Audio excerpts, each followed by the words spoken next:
Take the opportunity to say everybody. And I'm going to, where's my share screen? Where have they put it this week? Big green button. Yep. That's just wanted to, I think there was a question about votes being recorded. They're up to date now. Okay, so here is the agenda and we are ready to go. Avi, all yours. All right. Thank you, Andrew. And thank you, everybody, for joining us on the August public board meeting for the OWASP Foundation. With all that being said, let's get started. And I will start with a call to order. According to the names in front of me, Ricardo? I mean, I'll take that as a here. I'm here. Sorry, it was me on mute. Kevin? Here. I just had to remind. Thank you for reminding me to unmute. I know why you're laughing. Matt? I am here. Sam? I'm here. Steve? Here. Bill? Here. And I am here as well. Let's move on to the conflict of interest and antitrust statement. As you all know, the board does consist of individuals from many competing organizations. OWASP and the board have to apply by all applicable antitrust and competition laws, and we need to avoid any actual conflict of interest or any perceived conflict of interest or any kind of antitrust concerns, according to the U.S. regulations and so on. If there are any conflicts of interest, please do disclose this. You are required to disclose this, of course, and you might need to recuse yourself from any kind of voting or discussion as it comes up. But if there's anything even slightly related, please do let us know. Cool. And there is a change to the agenda. So yep, there is a change to the agenda. We actually pre-voted on this today and last night, an e-vote. Andrew, did you get the results of that vote? I must admit I haven't looked, but obviously you've chosen to go ahead with the executive session because I see 2 guests. Oh, I didn't read out the guest. You're right. Sorry, that's part of the call to order. And you didn't hear me because I was on mute, but yes, please. Thank you, Ricardo. Right. I will mention that together with the board members, we do have some staff, of course, Andrew, Dawn, Star, Kelly, and Lauren. And of course, Leah and Chris are joining us as well. And I see 1, 2 of our compliance officers. Grant, I assume Sentinel is Ricardo? Yep, that's me. All right, great. Thanks, guys, for joining us. We will get to that at the end. If you get super bored and want to drop off and come back in an hour or so, still have to sit around and wait. Getting back to the change of agenda, as Ricardo pointed out, Andrew, I did email you from Ricardo the e-vote. Okay, I'll make sure it's recorded in the minutes. That at the end. We'll have the executive session added to the agenda at the end. All right. Very good. Next up, approval of the minutes of the July meeting. Did everyone have a chance to read through this? No, because yes, you are lying. You are lying if you said nodded, because the reality is that I only fixed it about 15 minutes ago. I am sorry. I was trying to fix that as well, the exact same time frame, and because I usually read it in GitHub, and I had a problem with that, and I realized that you fixed it right before I did. So thank you for that, Andrew. So do you want me to just run through it real quick? And please do that. Yeah, so we had board members, 5 board members attending. Kevin and Matt sent apologies. We had a number of guests. That changed the agenda. There was an item moved onto the agenda, items onto the agenda, so they're actually listed. The approval of minutes were approved. The pre-reading material, corporate supporters, motion is tabled. New business update on Crest. Unfortunately, Anne was unable to make the meeting, so that was tabled. The motion to move the September board meeting to September 25th. This has now been done. So we'll meet on the 25th at 5:30 p.m. Pacific time. So please be there. Andrew, yes. Can you please make sure to have the page updated, the meeting page, for September. Yes, that's a good point.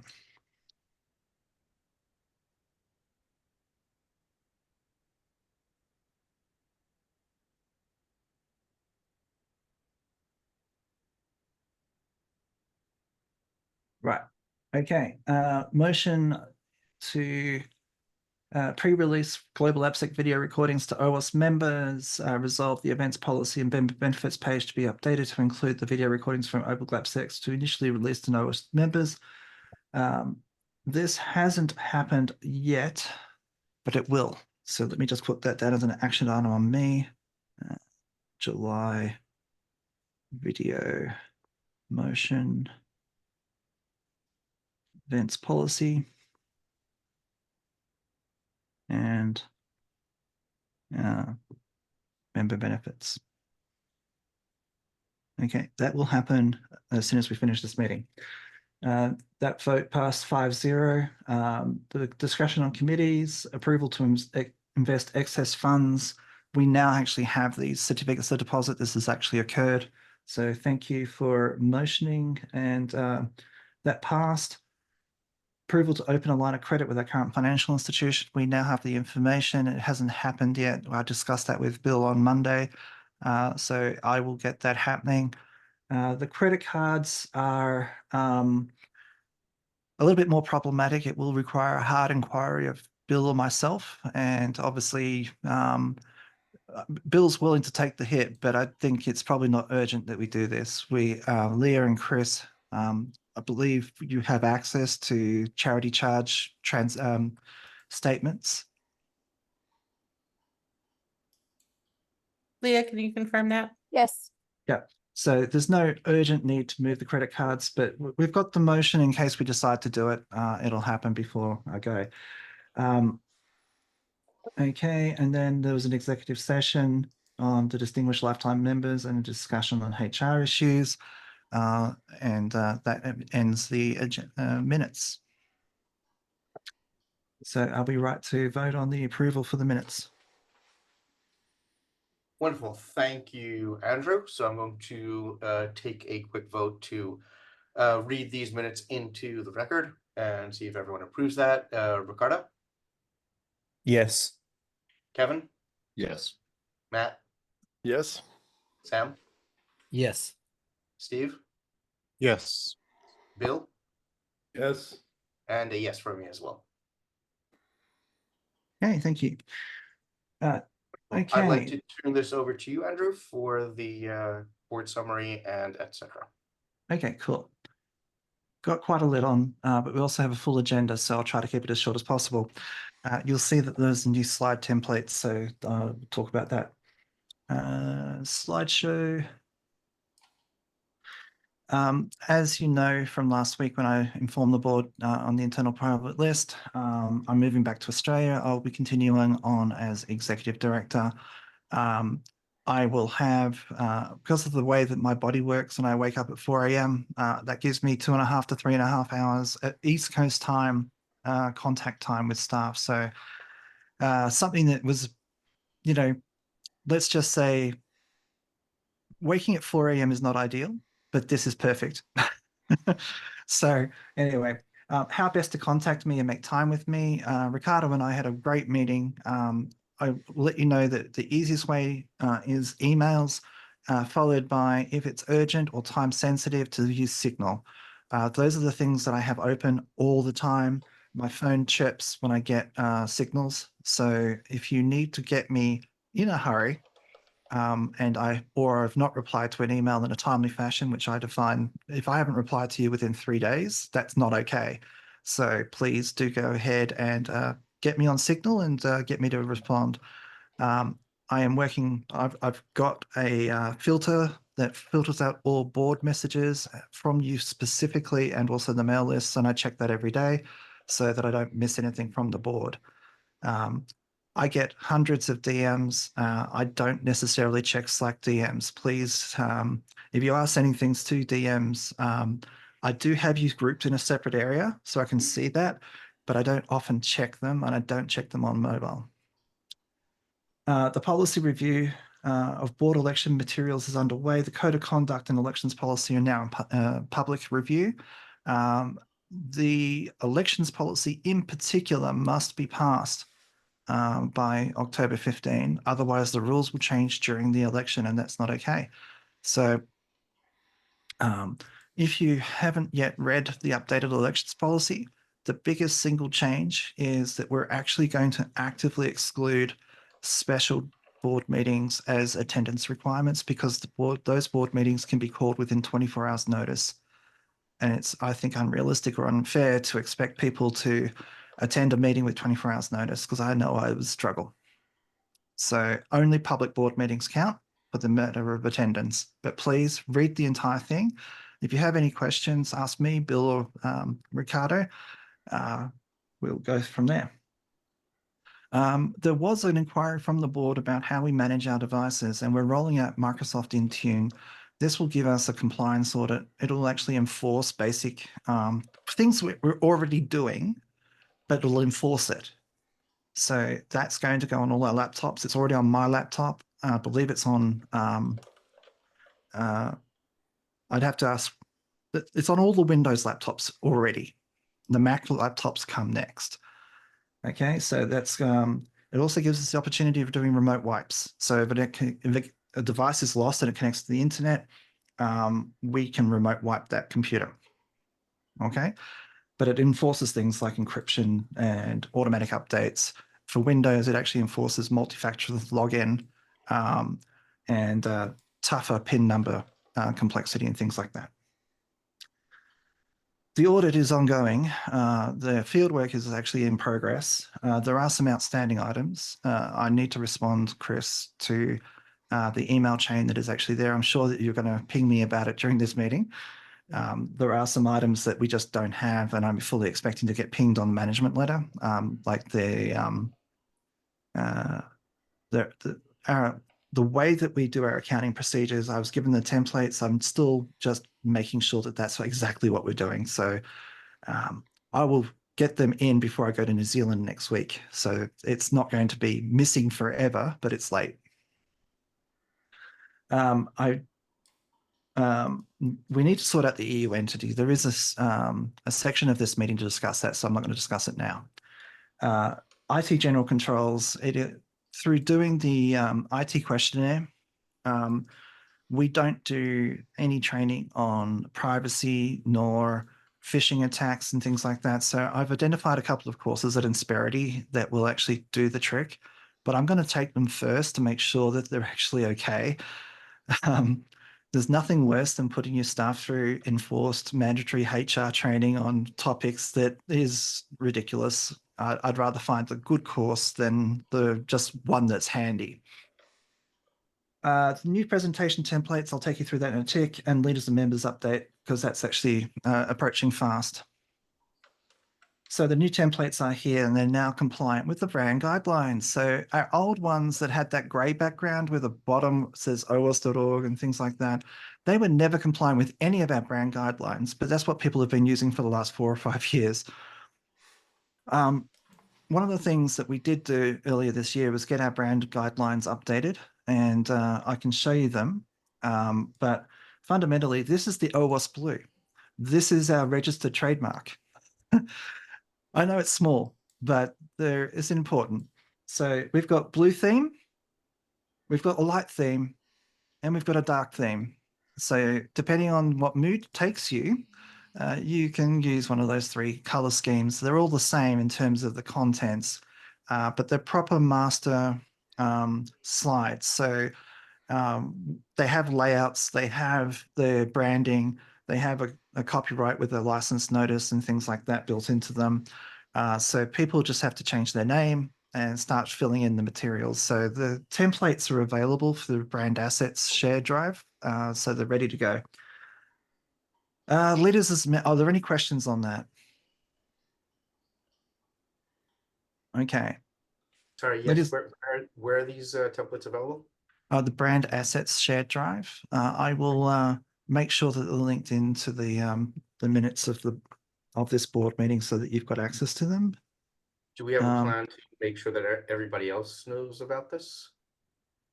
Yeah, that's the next stage. I literally finished them last week. Chapters, speakers, events, etc. Yeah.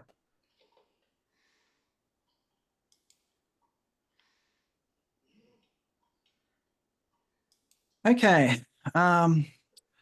Last week I started the process of figuring out who's a leader, who's not a member. And that process takes about 3 hours. Our system just cannot answer that question because the only thing that they really truly have is a G Suite account. They don't have a membership record. And so finding the negative something in a pile of things that aren't well delineated themselves is actually problematic.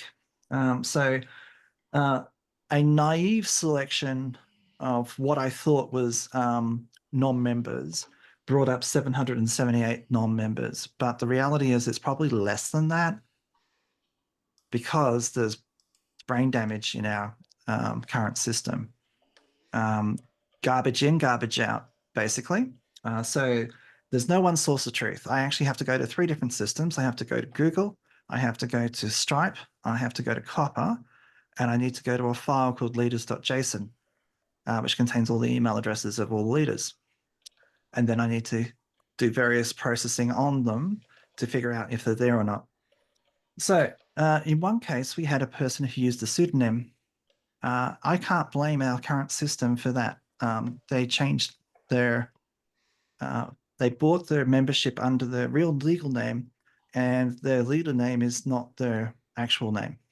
I can't make that up. We have not an email address. There's about 40 people who don't use their email addresses. They use LinkedIn or X or some other URL. So honestly, they may be members, but I haven't notified them yet. So I need to actually get that fixed up. That's probably my next task, is to get them emails into the leaders.json file. The email in leaders.md doesn't match what's in the Stripe customer record. This is actually very common. We actually got a number of people like Chris Romeo and a few others who bought lifetime membership, and that lifetime membership didn't match up because the Stripe record had Chris's actual email address, but no OWASP email address was attached to it. So we almost certainly have a number of those. So I've probably pinged too many people, which is why I think that 778 number is probably maximal. And there's no leader tag for most leaders in Copper. There are for chapter leaders because Dawn looks after that. But for project leaders, it's not the case. And event leaders, it's not the case. And committee leaders, it's not the case. So we can't use Copper as a source of truth. And unfortunately, there are duplicate records in Copper. And that actually forces some of our tooling to believe that you're not a member when you are a member. So these sorts of anomalies need to be worked out for the change to the AMS. They also need to be worked out for leaders as members. So timeline and what we're going to do about it. If we were to immediately take 778 leaders off their projects, chapters and stuff, we would have a non-functional OWASP. We just can't. So there's a sliding scale of things that will happen to people, and they will have time to remedy this situation. So on September 30, we won't allow them to manage the chapters in the new AMS. Expenses will be suspended for non-members. This is going to create additional work for the staff who are processing expenses.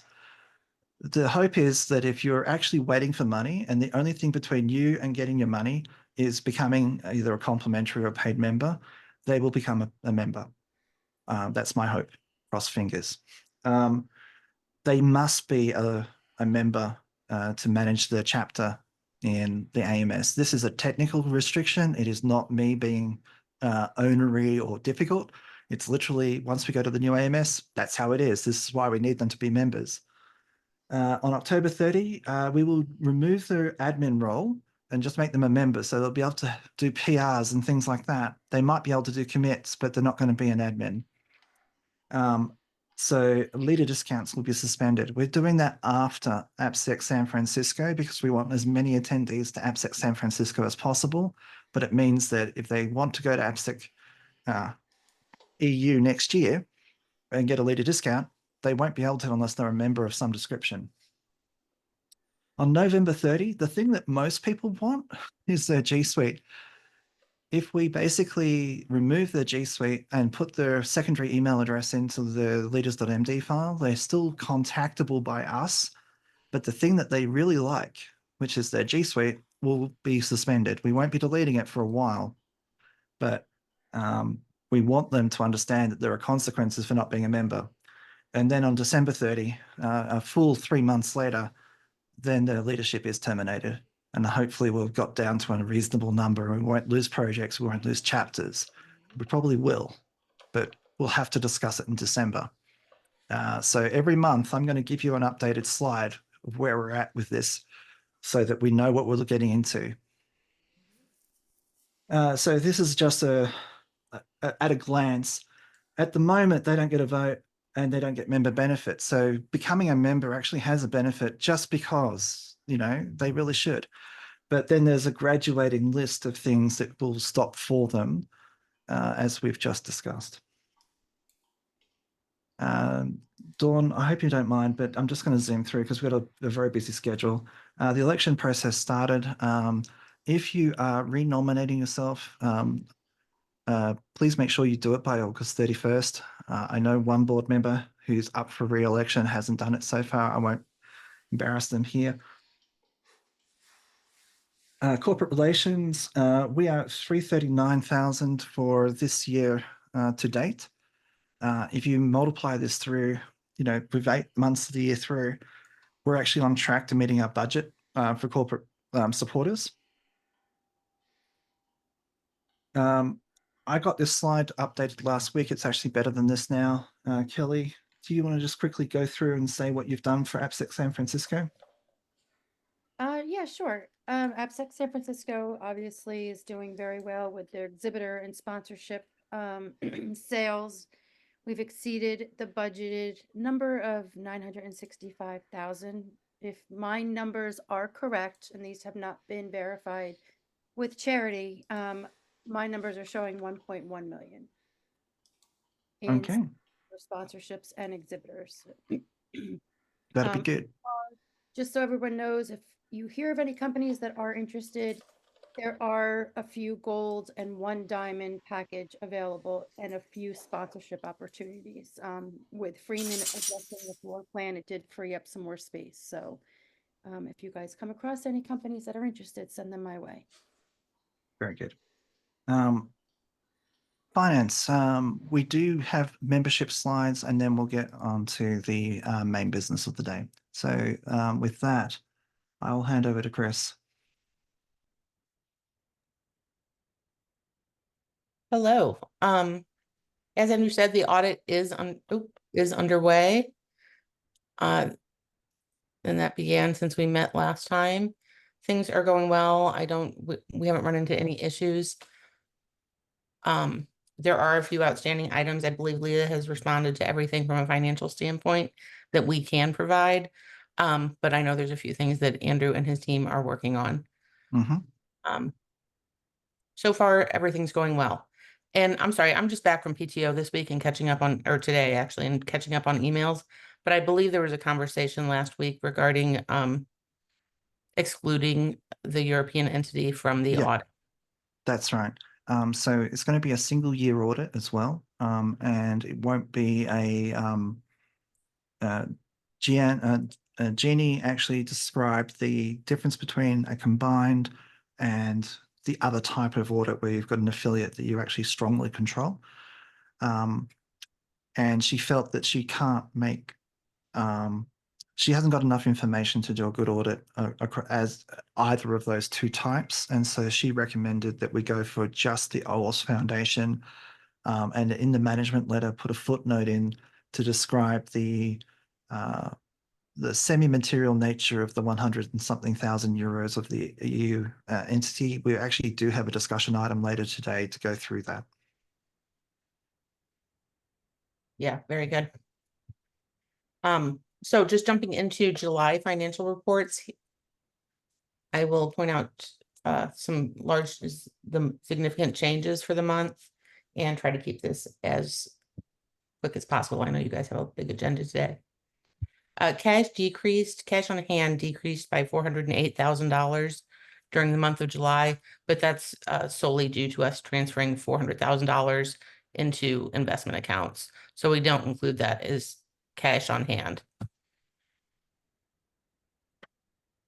Accounts receivable increased significantly, and that's due to sponsorship and attendees, conference attendees.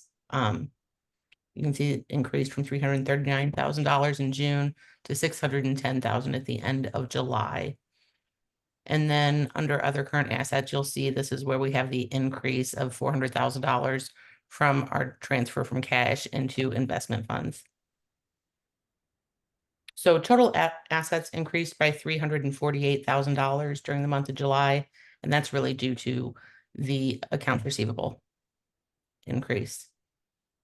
There was not a significant change in liabilities. They are up $62,000 from the previous month, and that's really just due to accounts payable for funds that were going to be paid out in the following weeks, most of them associated with Lisbon. So we had an increase in net assets of $316,000 during the month of July.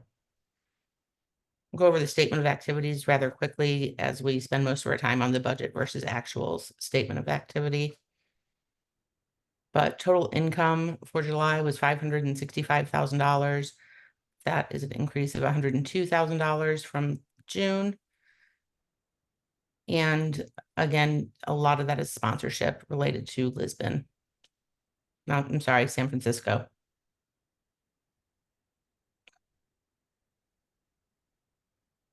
Total expenses were down by $104,000 during July, and that the only significant change is conference expenses. We had a falling off of conference expenses from June. And we showed a net gain of $315,000 for the month of July and a net gain so far this year of almost $1.7 million. Excellent. Although we do have some big bills to pay after September. And is that associated with The conference. San Francisco? Mm-hmm. Yes. Okay, so budget versus actuals. You can see we are significantly over in conference income. We have collected $2.4 million, almost double what our year-to-date budget is. A lot of that is we had not budgeted. I'm just looking at the timing of San Francisco. Through July, we had only budgeted to receive $440,000 in sponsorship for San Francisco. And as of the end of July, I know Kelly's number is a little bit higher now, and that is accurate. But as of the end of July, in these reports, we had collected over $1 million. So half of this overage is really just from sponsorships in San Francisco that we've received already. But again, we are exceeding that budget as well. Donations as a whole are right on track. We do have less, we've recognized less revenue in projects and exceeded our revenue in corporate supporters.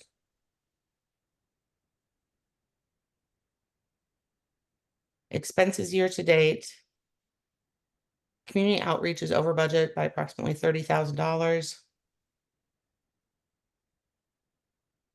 Conference expenses are under budget at this point by $126,000. That's not a significant change.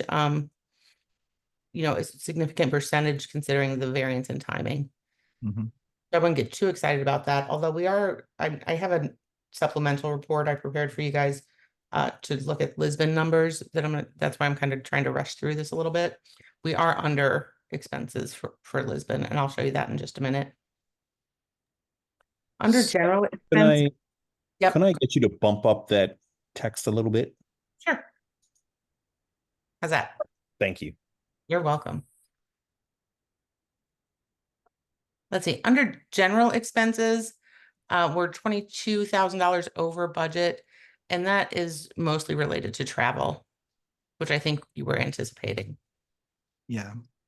We need to do a better job of budgeting for what conferences we're going to be doing outreach to next year and actually call it outreach. Yeah, I think I know we keep speaking about this, but we're collecting a lot of data that's going to be very helpful in having a much more accurate budget from a timing standpoint and a total standpoint next year. Mhm. Payroll expenses are currently under by $77,000 year to date. And project expenses are over by $145,000 year to date. Total expenses, a little over 1.6 million. We had budgeted for this point in the year to be closer to 1.7 million. So we're $28,000 under total expenses so far, showing a net income of almost $1.7 million for the year. That shows 2,700% overage. I think you might have that over. That's 100 times bigger than it should be, maybe. Yeah, let me look at that.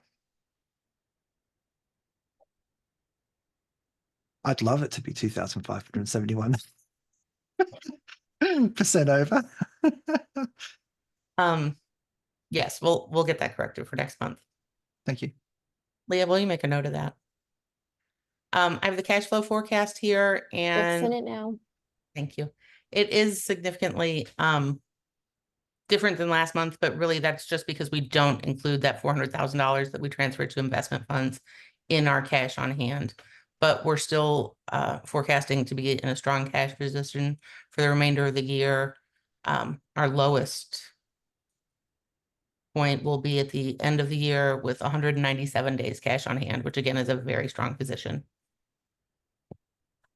What would be the minimum days? Would it be 60 or 90 that you would normally recommend? I mean, I'm not saying that we want to invest more. I'm just saying that there might be an opportunity for us to spend more on mission if we are, if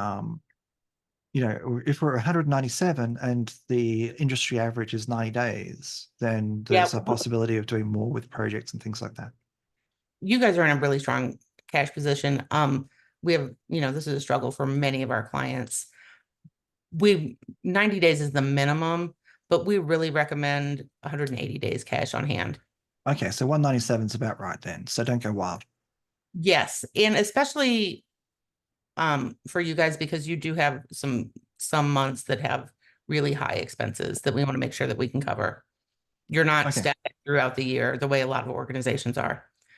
And that's just because of your large events, obviously. So yeah, I wouldn't, although Andrew, we still need to continue. I really suggest that we move the bulk of this $1.7 million into a money market fund that you still have access to, still counts as cash on hand, but can generate a little bit of income for us, because that's a lot of money. Sure. So no long-term investments, no CDs, even short-term investments, but really suggest a money market fund for this. Mm-hmm.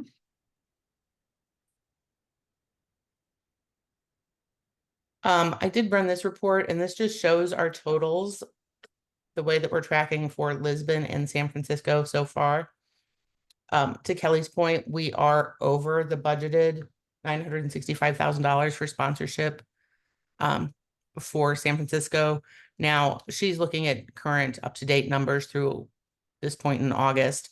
As of the end of July, we were just over $1 million, but I'm sure that she's correct, and we've exceeded that at this point. So for Lisbon, we see a total income of $887,000 and total expenses of $518,000. I would expect we still have some expenses trailing in. Andrew will be able to speak to that. But we're showing a net operating income of $369,000 for Lisbon at this point. Yeah, so we owe VAT on ticket sales, and we're waiting for the European affiliate to sort out its business so that we can actually get registered for VAT in Portugal and then pay a VAT bill. So could you go up to where it's got income from ticket sales and training? Because we need to give 23% of that away. So 486 plus 34. So what's that? That's about 510,000 and then times 0.23. That's how much VAT we owe.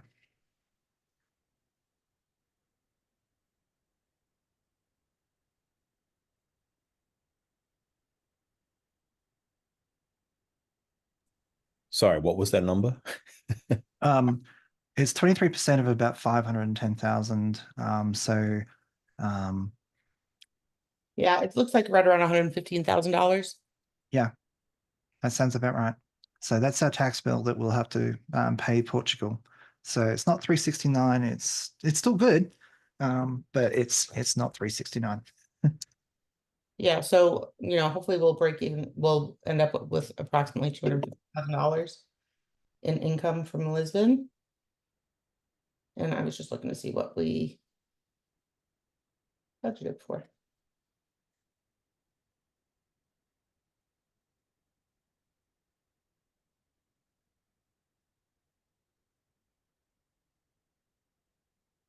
Yeah, it looks like we budgeted for $287,000. Okay. I do think we're gonna see this training number go up as well once we post all of the August numbers. Okay.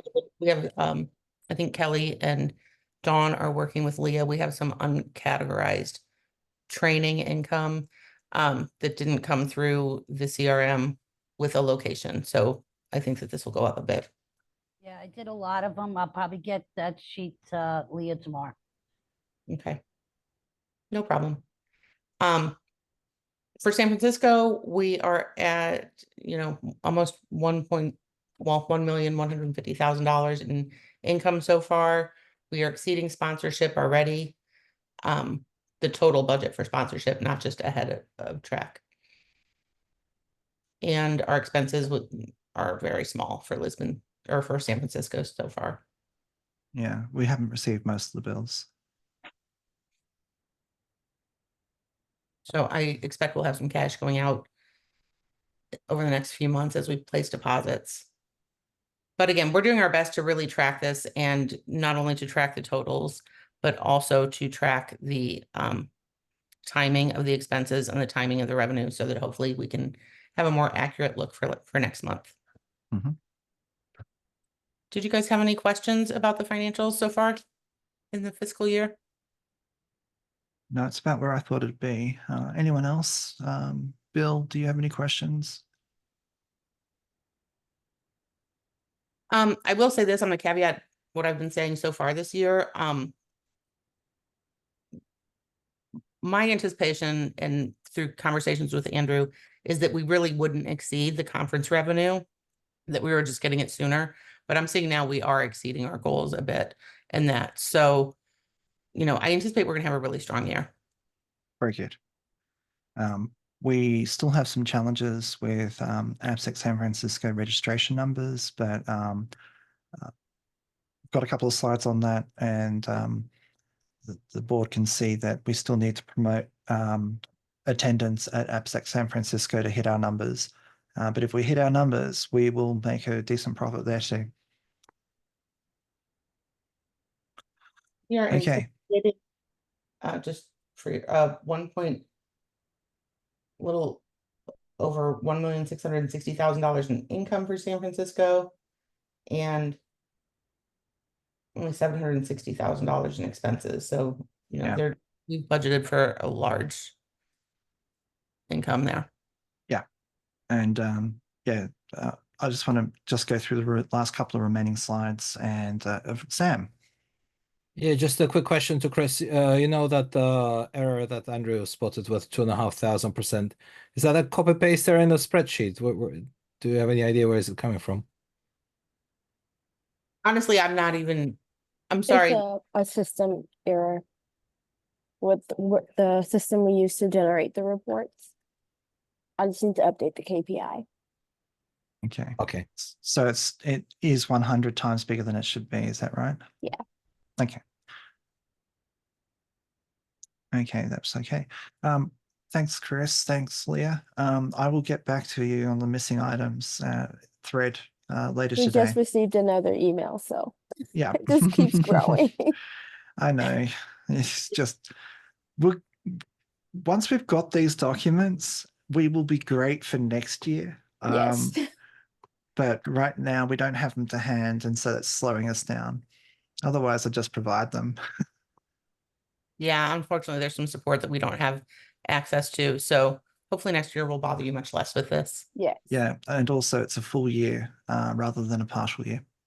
right?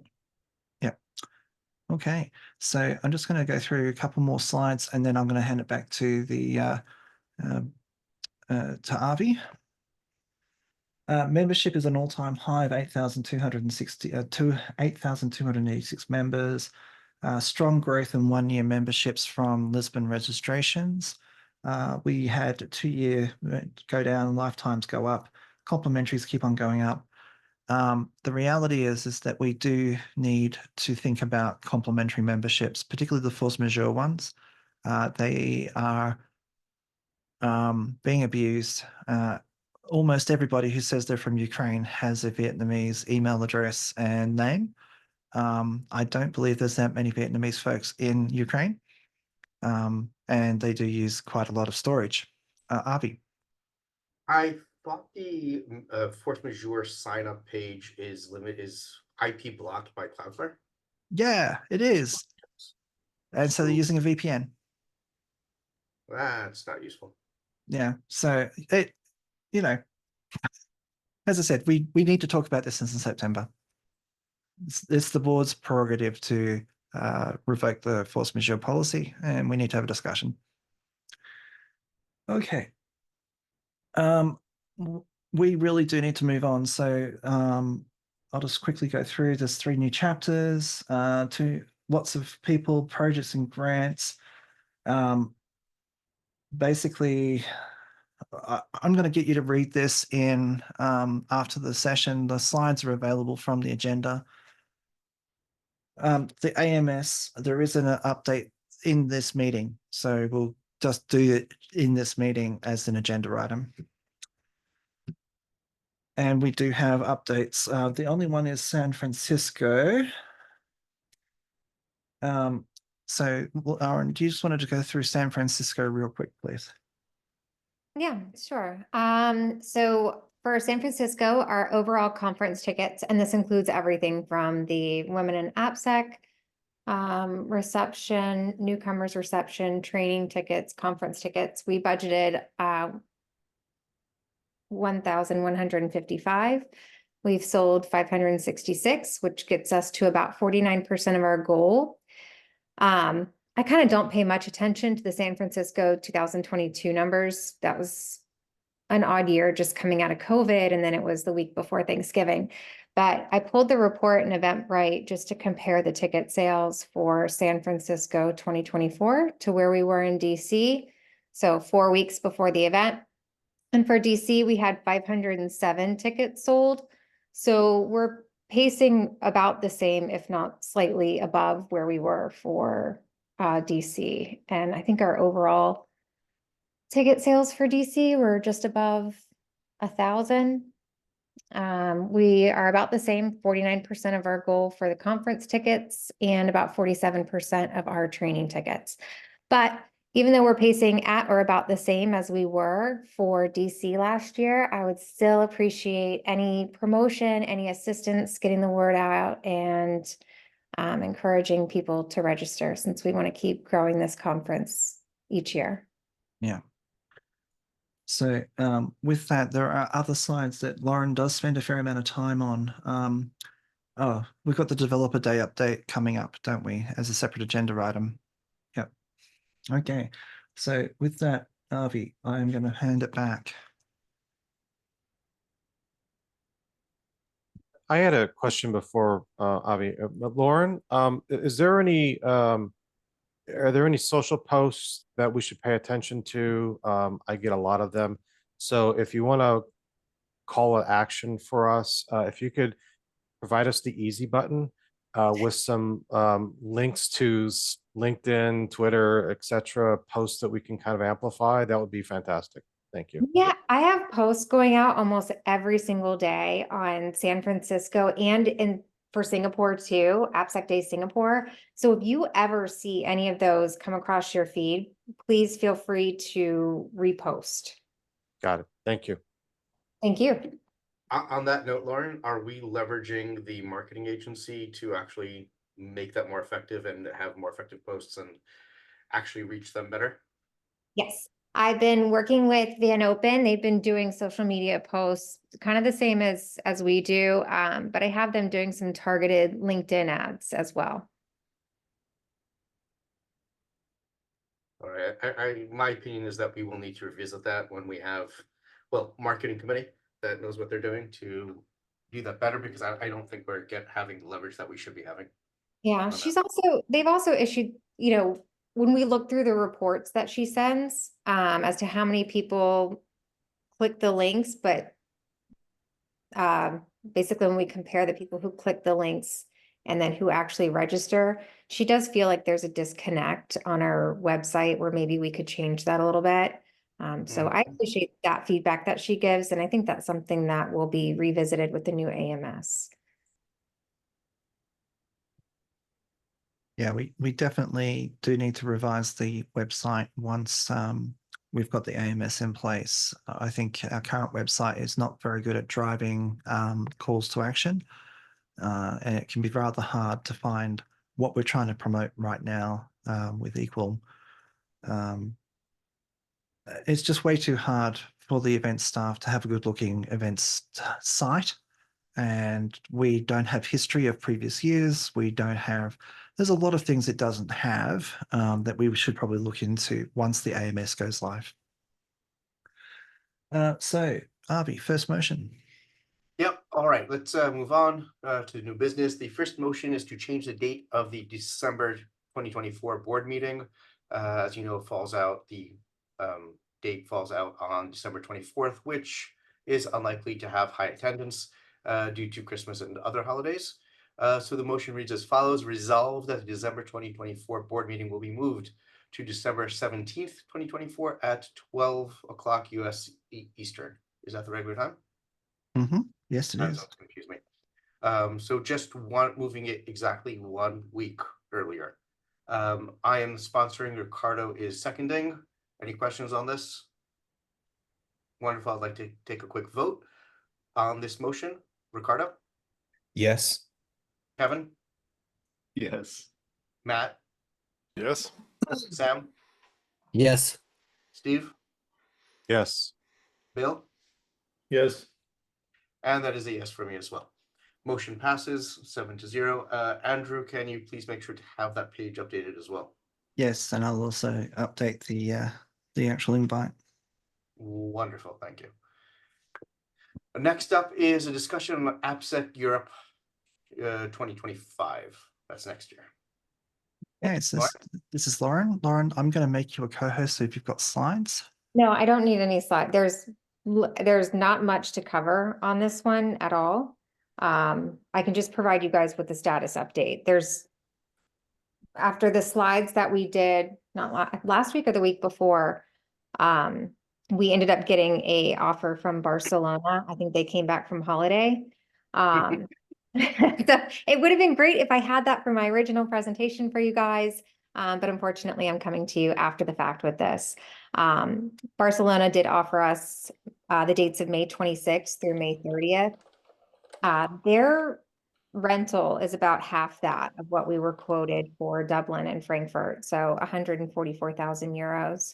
We're on second option until September 15th. So I am not going to have anything to share with you until September 15th. But in a little bit of good news with Frankfurt, we've cleared out over half of the meeting space. They just have to clear out a little bit more. So we're kind of first option on some space and second option on the other, and we'll have a status update on September 13th. And that's what I wanted to share with you guys, so you knew where we were. Yeah. And realistically, if Lisbon comes back with first option, my strong recommendation is that we go with it, because it is part of our fundraising to fundraise using these events, and having half the costs means greater gross profit. Lisbon proved that you can go to a sunny location and get a great crowd. So I think Barcelona would be a great spot. Frankfurt's a great spot. I personally rather enjoy techno and wouldn't mind Germany at all, but from a foundation, with my foundation hat firmly on, Barcelona makes the most financial sense. Are there any questions before we move on to the next topic? Yeah, Yeah. I this is more of a comment than a question. I want to reiterate that we can't just assume that every event will be equal other than expenses. Just because we go to a new location doesn't mean that my point is we need to make sure that we will have the same level of attendance and same level of sponsorship at that kind of location. Heard a rumor that Barcelona is not very friendly to outsiders. I don't really know. I did look into that Star actually. States. And Andrew knows a lot about it too. Andrew could probably talk about it. It's about cruise ships. Cruise ships come in for a day, they descend, they don't spend much money, and then they leave. We're not like that. We're going to a conference in a conference center, and we'll be eating at restaurants and things like that. So the biggest problem in Barcelona is actually pickpockets, and that's true of Italy as well. So just be very cautious of your personal safety. That's true of many of the tourist spots in Europe, but it's just one of those things you need to be aware of. But there is a movement in Spain against cruise ships. We're not a cruise ship. We're not going to be in the port area. Sam. Yes, Lauren, can you please once again highlight so that we have three options, right? So there's a Frankfurt, Lisbon, and Barcelona. What about the dates? Barcelona is offering us dates of May 26th through 30th. Mhm. Frankfurt is offering us the dates of May 11th through 16th. Lisbon has still not put forth their offer. Okay, so we have May so far. So that's the month. Okay, thank you. I just want to highlight that May 11 is the day after Mother's Day in Europe. So we just need to be cognizant. Our three-day training may not be as well attended as it might otherwise be. And the 26th is Memorial Day. Is that going to be an issue? Not for you. It's not a US location.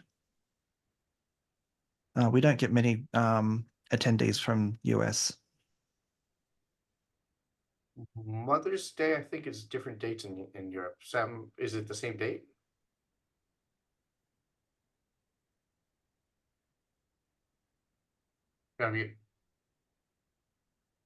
I'm not sure, Avi. We'll check, but I doubt it's in May. Usually it's March. Google says I put in for Europe, it says May 11th Yeah, that's Every what for every country does 2025. different though. It's the 30th in the UK in May for this year, and then it was the 11th in May this year for Mother's Day in the US. So two different dates, usually about 2 weeks apart. And France and Sweden do the end of May. Norway does in February. Yeah. Because of the late signing, realistically, it comes down to first priority. And we really can't keep on pushing this decision forward. I'd really like to see, when I get back from New Zealand, a couple of options that we could sign. So when is our actual deadline to set and, you know, start notifying people, publicizing? Realistically, Lauren will be working every hour, every day between now and when it goes off, because we've just done this so late. There's no doubt about it. So pretty much as soon as San Francisco's finished, it's straight into AppSec EU planning. The reality is that we just have to start kicking off the CFP, CFT, announcing the dates, getting people to put it on their calendar and things like that. So the earlier we can sign, the better. And I'm very much willing to wait for Barcelona to get back before we make a decision. But I wouldn't leave it. But if we haven't signed AppSec EU by the time that we have AppSec San Francisco, because I'd really like to announce the location at the final closing keynote, we really should have it signed by then. So that is our hard deadline at this point. Yeah. Excellent. Okay. Shall we? Is there any more discussion on this before we move to Dev Day?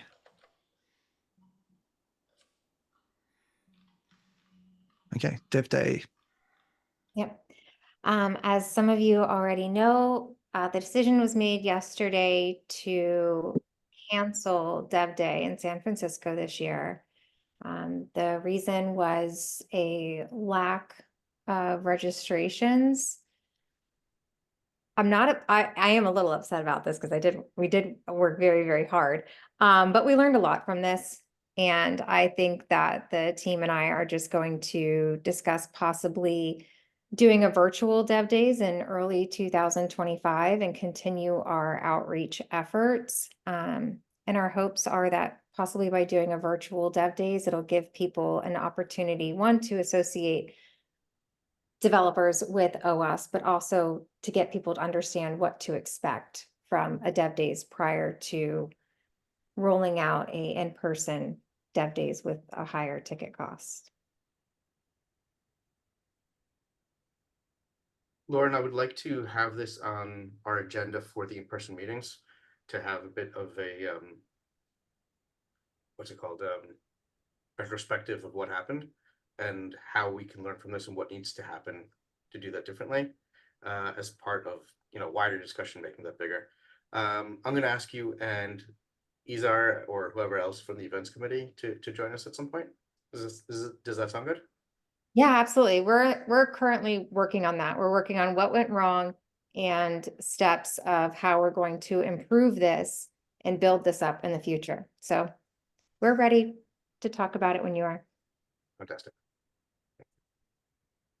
Anybody have any questions, comments, thoughts, meanderings? Cool. Right. So let's move on to the next item on our agenda, status update on the AMS. That will be Storm. That's me. So we are currently in the process of mapping fields and really doing due diligence to ensure data integrity, because a lot of our current problems, as was explained earlier with misclassifications and member counts and all these other dimensions of data, if you don't have clean data, you don't, what's the point? Garbage in, garbage out. So it's taking a little bit longer than necessary. We were able to get an extension on the Cloudflare logout button, but also that's the only feature that's affected. So rather than rushing and trying to do something by the end of August, it just made better sense to implement a little bit later. We're shooting for, I would say, early October, full go live. I think the end of September is looking completely doable. But that's where we're at for the AMS. So one of the reasons why it's taking us a bit longer is that we really want to retain Stripe because it's got the credit card details and auto renewals. Right. So if we can adopt those records into the new AMS, that's one less thing that our members need to do if they're using auto renew. And we won't end up with any double billing. We won't end up with everybody having to re-enter their credit cards like we did when we moved to the current system. Correct. And a lot of our time thus far has been spent on the payment gateway and the backend API for communication to functions. Hmm. You want me to move on to Blended? Or were there questions around the AMS? So we were waiting for the AMS to talk about the new website. So theoretically, the earliest we could start on the new website is October-ish. Yeah. Yes. And I would say November-ish. I mean, I think the back end will be largely unaffected by the front end. That's been another lesson, as we've identified what is currently on the front end that would need to change. So obviously we know what doesn't. Therefore, you should be able to go forth kind of independent. Honestly, I don't even know if you're waiting for the AMS, then I would shoot for November. If what I've just said means you don't need to, go forth. Got it. We do have a quote on a replacement website, but we need to understand what the delta is, what's going to break, what's going to change, so we can get it properly scoped. One of the things that I think we could possibly do before then, in the October timeframe, is look at the events websites, which are mini sites, to make it easier for the events team and the AppSec Day organizers to manage the content. Because the current system is that it's completely independent of the current. Like if you go to sf.globalappsec.org, that's a completely different website than our main website. It's not linked to it in any way. So we could revamp our events websites first, which is a pretty common issue, and come back and do the main website in a little bit later. Yeah, I would certainly ask for some level of prioritization from feedback from the board and the community in terms of what is so broken or what is their hot button issue with the current website. I hear a lot about events, but other than events, I hear a generalized opinion of the front end, but I don't hear any specifics as to what exactly is wrong other than aesthetics. I hear on a very regular basis that project discovery is awful. And it is way too hard for a person who's trying to get into our industry. Where do I start? What do I do? What do I need to learn? What are the things that are relevant to me at OWASP? So by role, our current website is very much, here is a list of all of our 230 projects. For sure. And we need a better way of discovering projects for people who are looking for particular things. And we need something that welcomes people to the OWASP website that then helps them become practitioners or better developers or whatever the case may be. We actually have a meeting immediately following this, I do, to address just that and the metadata that sits behind it so that regardless of what you put on top, there's tooling underneath that will help address the I'm brand new, now what? Yeah, so Grant just pointed out in chat that there is actually a very good report that was actually done with Mark Curfey and one of his firms from Poland, and they did a fantastic job of highlighting exactly what was wrong with our current website. I'll share it with you afterwards. Thanks. So I'll just give a sentence on blended, and that's definitely a Q4 project. I hope that you go back and read the slides because there were a few updates in there, but I just know we're running short on time, and I see your hand. Yeah, sorry, Star, before we move on to blended, about the AMS, I had two questions about that. Number one, so right now, when are we targeting to start the cutover, and when are we targeting to actually fully move over? That was the October-September timeframe. So we're aiming for September. You'll get plenty of notice, and if the user will understand that something's different without just typing in their credentials, you will have notice. That makes sense. But the user should be unaffected in the member session. Okay, more like they just use it. The community and especially the leaders should know about this ahead of time. Mm-hmm. For sure. Yeah. Once we have those dates nailed down, we will. We just weren't sure. And please note that the majority of people don't know what AMS is, as you could see. Yeah, for sure. Responses to Andrew's post. The second thing I wanted to ask, because this keeps coming up, is meetup.com. How much will the AMS be replacing that? How much do we have a strategy for which of the meetups we're keeping and how and whatnot? That hasn't been defined yet, but I know that some chapters are very strongly in favor of keeping it. One of the reasons why we wanted to move away from Meetup is that it is one of our, in fact, it's not one of our, it is our largest bill. Most chapters aren't using Meetup effectively. Some chapters are using it incredibly well. So maybe that's something that we could discuss in San Francisco and come up with a solution. There's no rush to decommission Meetup, because by the time that we make a decision, the third quarter bill will be paid, and we've got another quarter before we have to make a decision. Fair enough. I also have some options with InfoSec maps to discuss with you guys about this particular point. In Meetup, I think there might be an in-between solution that could work for free with our new AMS. All right, thank you for that. Please, please continue. My sentence on blended was really that I would like for everybody to review the slides and to see kind of what's coming, and then it's a Q4 timeline. Yeah. So our first cab off the rank for content that will start being created in Q4 is chapter leader onboarding. And so we'll try to involve the chapter committee in its creation. And so maybe there's some training they can do during September in blended so that they're ready to actually create the materials when we get around to it after AppSec San Francisco and the AMS has gone live. We just need to free up the staff time. I don't want to basically end up with a half-finished AMS and a half-finished blended. That doesn't make any sense to me. We've got to get the AMS nailed down, and then we can move on to blended.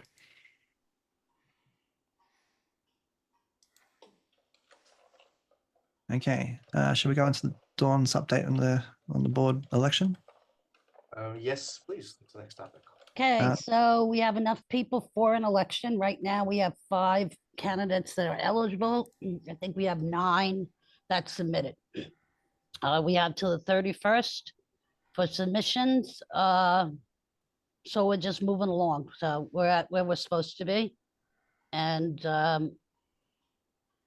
just an FYI, because I'm sure this will come up. Some of the missing names that Andrew had on his list, they got ballots. So I must be using something else. They're getting ballots, so it wasn't an issue. A lot of the people I'm sending who could submit or anything, who are members. We've got at least 3 different ways of identifying if you're a member. Different tools use different ways. Yeah. Well, yeah, I use the MailChimp. I think it is, like you said, different with chapters and projects, because I set up the chapter page. I don't allow anyone, they have to have an OWASP email address, a leader, to do it. And only do I put in the MD file is an OWASP email address. I do know that projects were set up a long time ago in different ways, so maybe that's an issue there. I'm not really sure on the full details of what the report was running, but if anyone's, the only time I really have an issue with people not getting a ballot as a member, if they opted out to receive correspondence. But once they email me, I can check that and I can put them right in. So, because a lot of people opted out to get stuff.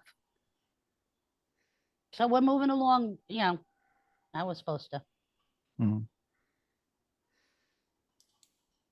Any questions on the election? Avi? Dawn, you mentioned there were 9 submissions, but only 5 candidates? Yes, because they're not eligible. They're not members as of September 30th. Gotcha. So 1 or 2 asked, I explained it to them, they would break. Some just became members 2 weeks ago. One guy said, I realized that after I hit the button, but I couldn't undo it, so it's, it's fine. Everyone's fine. I already responded to those people last night. If you go into, there's actually 10, because my cat is one of them as the tester. So you could always vote for Simon. He's very cute, but no. So yes, so it's always, that is the only real reason that someone is not eligible, is because of the member date. And unfortunately, people go very quickly and don't, read the the bold, but it's all good. So we have an election, so that we have 5 people who are eligible now. So is that, because the last few years there was some concern if we would have enough. So it seems like a lot more people, which is kind of nice, and a lot more regions that we don't normally get are submitting, which is kind of good. Yeah. And as I mentioned, there is at least 1 candidate in this room who hasn't nominated yet, and I won't embarrass him by just calling out his name. But it is a him. Oh. Oh, very good, very good. Sam. Yes, Don, a quick question. We still have 3 days, 4 days remaining. One thing I've noticed, I just checked the OWASP leaders mailing list. I know you promoted quite heavily on Slack for people to submit their candidacy. But I know there are a lot of people who don't like Slack and don't use Slack, but yes, they're leaders. Yeah, no, I don't. The leaders list really doesn't matter on this part. You have to be a member. So when I post it on Slack, it goes to all the members also. Because even if you're a leader, if you're not a member, you can't submit. So it goes to, obviously it goes on Facebook, LinkedIn, Twitter, Slack channels, community, the Slack leaders it goes to, and chapters I put it on, and every member gets an email. Okay, thank you for clarifying. If you want me to put it to the leaders, I can. It's not a big deal. If you want me to do that, I can when I send some out this afternoon. I think it will be beneficial. All right, I'll add it. Not a big deal. Take 2 seconds. Ignoring the leaders that are not members, leaders are the most likely to want to submit to become a candidate. So, yeah, I think I would support that. Yep. Mhm. No problem. Okay. Any Anything more else? questions? Okay, the European entity, and then we can move into executive session. Yeah. I agree with you. The European entity is still in limbo. ING has frozen the accounts. We must withdraw the money and put it somewhere. The European board has the intent of opening a new bank account and put the money in there. My thought was to actually give it to the accountants and hold in trust for the next entity. Because the reality is that, you know, we have said that this entity will go away. However, we can't disable this entity until after we've paid our Portuguese tax bill, and we're in the process of registering German VAT for the German Day, which is coming up in October. So the reality is either we need to there's a few things going on. One is there's Martin Knobloch is interested in calling a directors meeting of the EU directors in September. I think there needs to be an observance. Like we need someone from the board and myself to attend that meeting. Avi, I would recommend that would be you, because the reality is that it's our money. We need to find a solution to this that's amicable, because realistically, legally, they are independent.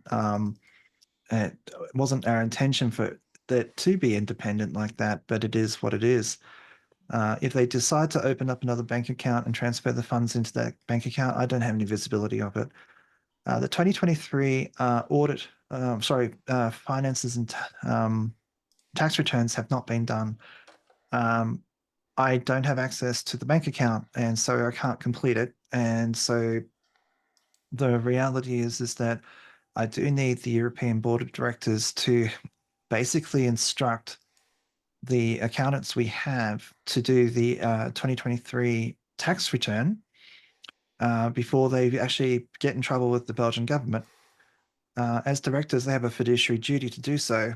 And if I am literally, if I have no power or sway, I can't really instruct the Belgian accountants to do that. If we are going to keep this entity for a period of time, I would encourage this board to encourage that board to make me a power of attorney so that I can actually do the things that we need to do, because we still pay the bills. We still, like, you know, deal with the accountants on day-to-day VAT returns and things like that. And we're still using it for VAT registrations. But we need to get to a better, more amicable place with the European board, and they need to be, I think, a little bit more responsive and active than they are if they're truly wanting to be independent. I have zero desire to send them funds to run the European event. That might be a sticking point for them because that's one of the things they wanted to do. So we own the OWASP trademark in Europe. That is the OWASP Foundation Inc., the US entity, owns OWASP and the logo. They can't operate as OWASP if we don't want it to happen. So this is a problem that needs to be solved, and I think this needs to come from the board. I've tried explaining what I think should be happening several times, and we haven't got anywhere. I think we got somewhere when we were having the sit down with Martin in Lisbon. So I think honestly, we need to attend the European board meeting, make sure that they're actually aware that they need to complete the 2023 tax return. We need to audit the books. It's been a number of years before that Europe has been audited, and now that we have a standalone audit for OWASP Foundation Inc., OWASP VZW absolutely needs to be audited separately. So there's that. That's fundamentally where we're at with the European entity. It's in omni shambles. Avi, you muted yourself. Yep. private fund meeting. A couple of points. Number one, about the board meeting, please let me know when it will take place and I will try to attend. If not, I'll try to tag somebody else in, if I'm able to do that. Number two, regarding the funds and the account, we had discussed last time, perhaps if the OWASP Foundation Bank can have a local chapter, local account in Europe, to be able to solve that. Were you Yeah, able no, to look into Chase doesn't do multi-currency accounts. that? Interesting. Is there some other way we can own that account and still have it located in Europe? The easiest way for us to do that would actually to be asking our accountants to keep it in trust for us in their account. But then we can't use that as pay expenses and get money paid in. No, it's effectively stasis until we find a place to do our banking. So do we have the option of just opening a bank account, a separate bank account, but owned by OWASP Foundation? This is where it becomes problematic. Philip, the major partner at our Belgian accountants, has power of attorney. Okay. We could instruct him to go ahead and do that. And he would also have power of attorney to actually go to ING and get the money and put it into the new account. But I don't know that I have power of attorney. I can't find any records of me signing a power of attorney. And so I don't know that we can instruct Philip to do things. We could instruct him to do things on behalf of OWASP Foundation and not on behalf of OWASP EU. Yeah, but Gotcha. basically what I'm trying to say is that the three directors could undo it. But if we open up our own bank account and instruct the EU directors to transfer the money into that account, I mean, they can go off and do whatever they want. Yeah, they could. This is where basically I think us attending their board meeting, because that's one of the agenda items they're going to be discussing, is opening a new account. Right. I mean, at this point, where the money goes is less of an issue than OWASP Foundation having control and access to it. Yeah. Because we've always had troubles with ING accessing our statements and using it for anything. ING would regularly block us. So the basic question here is that, can OWASP US have an EU account? We would have to find a financial institution that has multi-currency accounts. Okay. Do you want me to do it? Do you want me to look into it? I will defer to you and our treasurer, but it sounds like this might be the right way around. Okay. Yeah. And the important thing is not that it can't hold euros, but that it is in Europe, right? That's my understanding. Yeah, I mean, more or less what we're looking for is an institution that's actually worldwide, that would allow us to open accounts in Europe, that wouldn't be subject to international transfers. Because, there are significant fees. If we were to withdraw this money and take it back to America, there would be significant transfer fees. Yeah, we want to avoid that. Finally, my larger question, getting aside the technical details of the financials, the larger question is, we were talking about eventually shutting down the existing entity and recreating a new one as a full subsidiary of OWASP Foundation. Correct. Other than getting past the Lisbon event and paying VAT and all that stuff, where are we on that, and how do we move forward with that? I was taking it one step at a time. I can look into creating realistically, one of the things that we wanted to do was think about having the event in one place for 3 years. If we could do that, then it would be,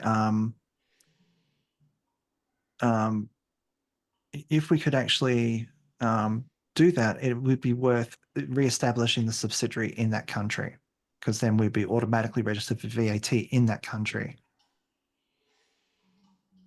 Now, the person that we were talking with a couple of months ago about VAT, his firm is one of the firms that could open a company for us.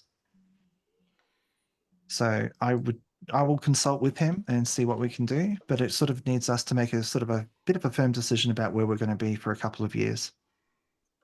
If we're hoping to make that decision within the next month or so, that sounds great. Yeah. Obviously, the financials is the most urgent, but I don't want us to lose sight of recreating this as a subsidiary in our own image. So the auditors believe that because it's 115,000 euros roughly in the account, it is a material loss if we lose access to the money. So that will go into the management letter this year for the audit for this year. Okay. Dawn. Since Andrew knows this, based on the EU bylaws, they were supposed to have the board meeting by the second quarter, obviously, which hasn't happened.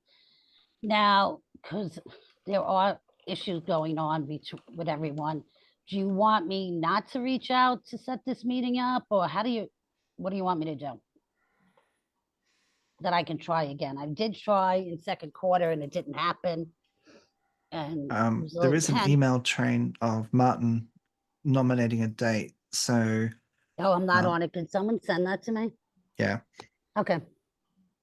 So just let me know if you need me or someone needs me to do something. Okay.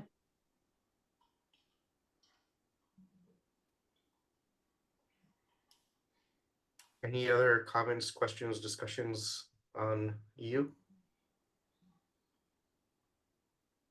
And just a question to Andrew. Did you actually contact Martin and Adrian to have that meeting? Because I remember them talking about Not yet. September. Not yet, because it's not quite September yet, and I will do that straight after this meeting. It was one of my things, because I knew that this item was coming up, to actually contact Martin and make sure that myself and RV at least were invited to the actual board meeting, because we do need to come up with some solutions here. Yeah, I think, and last one, Martin said he wasn't going to be available till after all his vacation.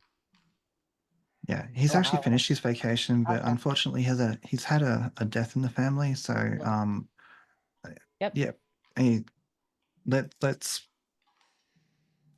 I need to be very cognizant of the fact that Martin has pushed back on us scheduling that meeting. But I think as long as he schedules it and we're invited, I think that's a great outcome.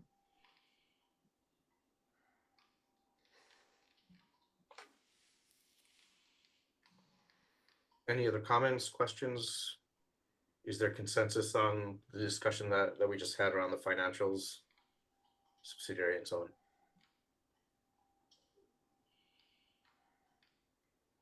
I think All we're right. aligned. All right, good. If all that being said, I will ask if there is any other business to bring up now other than the executive session. In which case, I will point out that the next general board meeting is on September 25th. This will be Wednesday, right before AppSec SF, at 5:30 Pacific time. With all that, I would like to move to adjourn for now. Do I have a second? Second. Thank you, Matt. Well, it is moved and seconded to adjourn. Those in favor say aye. Aye. Aye. No worries. All I right. will stop the recording. Thank you. Thank you all kindly. very much. All right.